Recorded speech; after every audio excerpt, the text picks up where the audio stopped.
Assalamualaikum sahabat. Jumpa lagi dengan channel Gusdol Nebar Ilmu.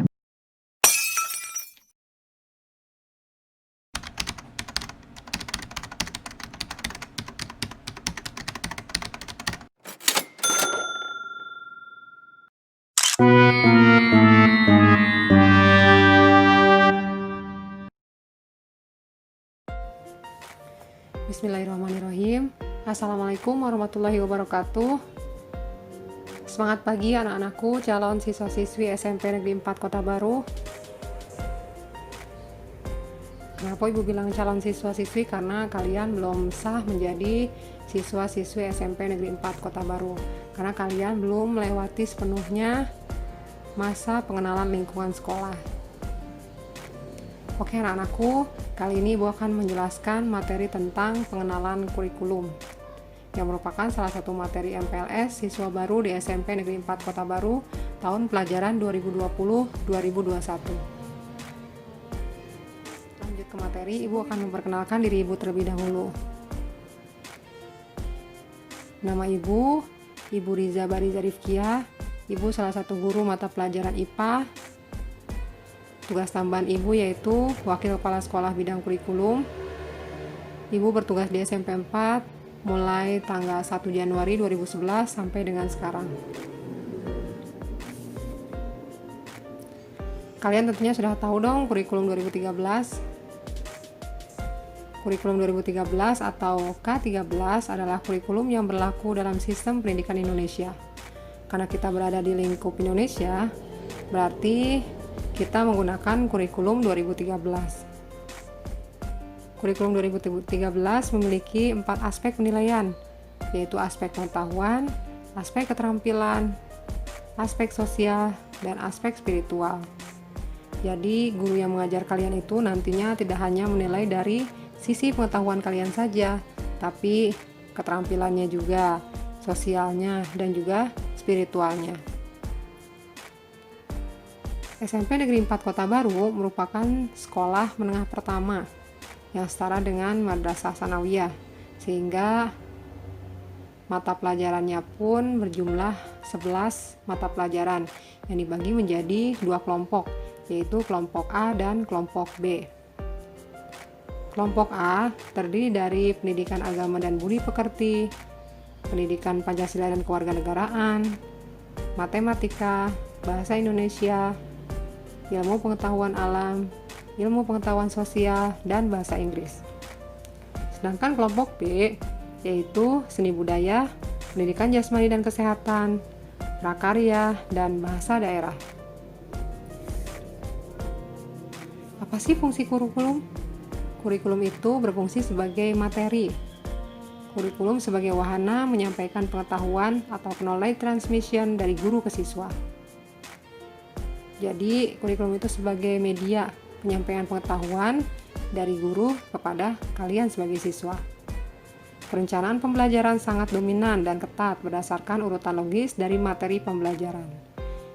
Sebelum guru mengajar kalian, guru-guru itu dituntut untuk membuat RPP atau Rencana Pelaksanaan Pembelajaran, yang urutannya itu terdiri dari kompetensi inti, kompetensi dasar, tujuan pembelajaran yang akan dilakukan, kemudian kegiatan pembelajarannya seperti apa, dan yang terakhir adalah penilaian yang akan digunakan. Yang ketiga, guru melaksanakan pembelajaran dengan meneruskan apa yang diketahuinya kepada siswa sesuai dengan silabus yang telah ditentukan. Sebelum guru mengajar itu kan tadi ibu udah jelaskan guru membuat RPP, dan RPP itu harus mengacu kepada silabus yang ada. Lalu penilaian berdasarkan atas penyerapan materi pengetahuan oleh siswa terhadap rencana materi pengetahuan yang tertuang dalam silabus. Jadi setelah direncanakan, kemudian dilaksanakan pembelajaran kepada kalian, lalu guru itu harus melakukan penilaian atau refleksi sebagai cara untuk mengetahui sejauh mana keberhasilan kalian dalam pembelajaran.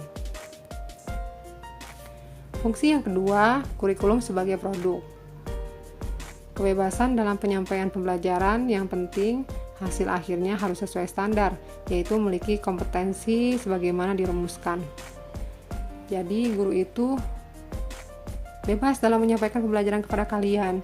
Bisa dilaksanakan secara konvensional, bisa dilaksanakan menggunakan cooperative learning, bisa dengan bantuan media pembelajaran agar kalian lebih paham, atau mungkin yang disesuaikan dengan kondisi kita sekarang, yaitu pembelajaran dilakukan secara online atau daring.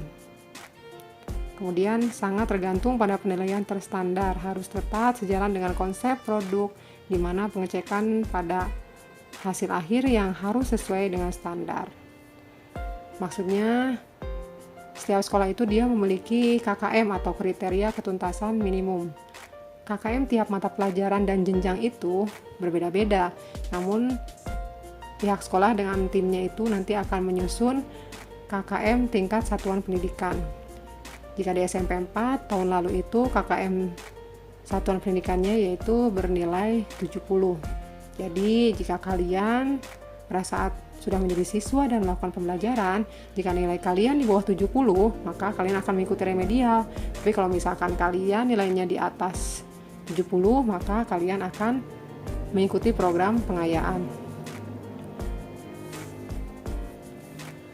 Yang ketiga, fungsinya yaitu sebagai proses penekanan pada berpikir kritis yang diwujudkan dalam tindakan nyata dengan membangun kolaborasi antar pelaku pendidik, guru, siswa, dan pengelola.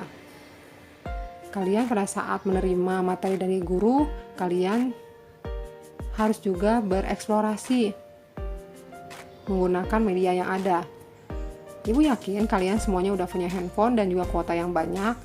Ibu harap handphone dan kuota yang banyak itu tidak hanya digunakan untuk main game saja, tapi kalian bisa menggunakannya untuk bereksplorasi materi pembelajaran, baik itu menggunakan YouTube, menggunakan Google, atau mungkin menggunakan aplikasi pembelajaran online seperti Ruang Guru misalnya. Kemudian yang kedua, mengevaluasi proses secara terus-menerus melalui pemantauan proses dan capaiannya secara ketat. Mengevaluasi itu menilai dari hasil pembelajaran yang telah dilaksanakan untuk mengetahui sejauh mana tercapainya tujuan pembelajaran. Kemudian penilaian berdasarkan kemajuan siswa dalam pembelajaran. Lalu hasil akhir dapat berbeda bagi tiap siswa sesuai dengan bakat dan minat. Maksudnya, Ibu ambil contoh, Ibu seorang pengajar IPA, itu memiliki rumpun biologi, fisika, dan kimia, di mana materinya itu berbeda-beda. Mungkin bagi anak yang senang penalaran dan senang tentang makhluk hidup, dia akan cenderung memiliki nilai yang lebih besar di bidang biologi. Tapi bagi anak yang senang berhitung, pasti dia akan memiliki nilai yang besar di bidang fisikanya. Tapi bagi anak yang senang terhadap materi, struktur, dan lain sebagainya, pasti dia akan memiliki nilai kimia yang besar. Tapi tidak menutup kemungkinan juga ada siswa yang senang ketiganya sehingga memiliki nilai yang sempurna. Kurikulum sebagai praksis kontekstual. Perluasan dari konsep kurikulum sebagai proses dalam penambahan perlunya komitmen bersama menyepakati antar pelaku pendidikan, kegiatan-kegiatan yang diperlukan sebagai bagian proses pembelajaran untuk mencapai target tertentu yang telah ditetapkan. Pendekatan sistem yaitu terdiri dari materi, proses, dan produk. Yang tadi di awal ya, pertama direncanakan dulu, kemudian proses pembelajarannya, kemudian produknya itu berupa nilai kalian, output kalian, bagaimana hasil kalian setelah melewati materi tersebut, apakah nilainya besar atau kecil, kemudian bagaimana karakter kalian setelah menerima materi tersebut. Kemudian penguasaan materi pembelajaran diperoleh melalui siklus aksi dan refleksi berkelanjutan, yaitu continuous action reflection. Ya, kemudian pentingnya peran guru dalam menghasilkan komitmen dari siswa untuk mencapai target tertentu yang telah ditetapkan. Ini pada saat nanti guru baru itu berkenalan, sebelum mengajar kalian pasti mereka akan melakukan kontrak belajar. Hal-hal apa saja yang harus kalian lakukan, hal-hal apa saja yang tidak boleh kalian lakukan demi tercapainya tujuan bersama. Lalu perlunya tambahan pendekatan transdisipliner melalui tema pembelajaran yang kontekstual dengan sekitarnya untuk memastikan praksisnya yang relevan. Jadi harus ada relevansi kesesuaian antara materi dan juga fakta. Itu biasanya dilakukan melalui proses praktikum. Misalkan IPA, ada materi bioteknologi, maka praktikumnya itu misalkan pembuatan tempe, pembuatan yogurt. Benar tidak sih bakteri ini bisa mengubah susu yang tadinya tidak asam menjadi asam, dan bagaimana prosesnya? Kemudian apakah suatu jamur itu bisa melakukan respirasi anaerob melalui proses pembuatan tempe dan bisa mengubah enzim apa saja? Itu harus dibuktikan melalui relevansi. Anak-anakku, sejak bulan April, mungkin pada saat kalian masih kelas 6, pembelajaran yang tadinya tatap muka itu berubah menjadi daring atau online, di mana guru itu menyampaikan materinya secara online dan kalian juga mengerjakan tugas lalu difoto atau dikirim via email mungkin secara online. Begitupun kali ini pada saat MPLS dan beberapa bulan ke depan pada saat pembelajaran, sepertinya kalian masih menggunakan metode online atau daring. Maka kurikulum 2013 ini dia disederhanakan. Yang pertama, pelaksana itu dapat menggunakan aplikasi tatap muka secara virtual. Hal ini bisa digunakan menggunakan aplikasi Webex atau Zoom. Mungkin kalian sering melihat ada orang yang rapat menggunakan aplikasi di mana para peserta rapatnya itu muncul di layar desktop atau di layar handphone. Nah, itu pembelajaran dilakukan secara virtual menggunakan aplikasi. Kemudian yang kedua, guru menjelaskan materi pelajaran melalui live di media sosial atau merekam guru sedang mengajar di video lalu dikirim ke siswa melalui media sosial. Jadi ada pula yang guru berkreativitas untuk melakukan pembelajaran dengan cara direkam, lalu hasil rekaman pembelajarannya itu ia kirim ke media sosial siswa-siswanya agar dipahami. Kemudian yang ketiga, guru memberikan tugas melalui aplikasi WhatsApp. Ini yang paling sederhana. Jadi guru merangkum tugas-tugas yang harus dikerjakan oleh kalian, kemudian kalian mengerjakan di rumah, lalu hasil pekerjaan kalian itu difotokan ke guru kalian atau dikirim via email.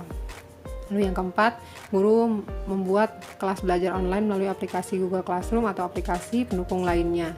Nah, ini yang dilakukan tahun lalu di SMP 4. Kakak kelas kalian itu join atau gabung dalam kelas belajar online melalui Google Classroom. Nanti guru-guru tiap mata pelajaran itu akan memberikan materi, tugas, kuis, dan lain sebagainya untuk dikerjakan oleh kalian, dan nantinya guru akan menilai hasil pekerjaan kalian, lalu nanti di-share nilai kalian tuh berapa.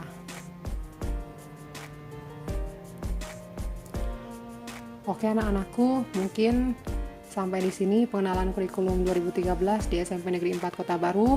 Ibu harap walaupun pembelajaran masih online, kalian harus tetap semangat, jangan pantang, jangan menyerah.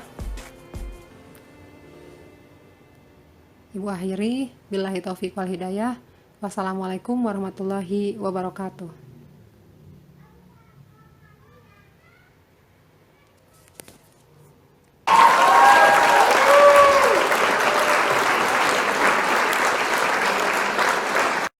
Terima kasih. Wassalamualaikum.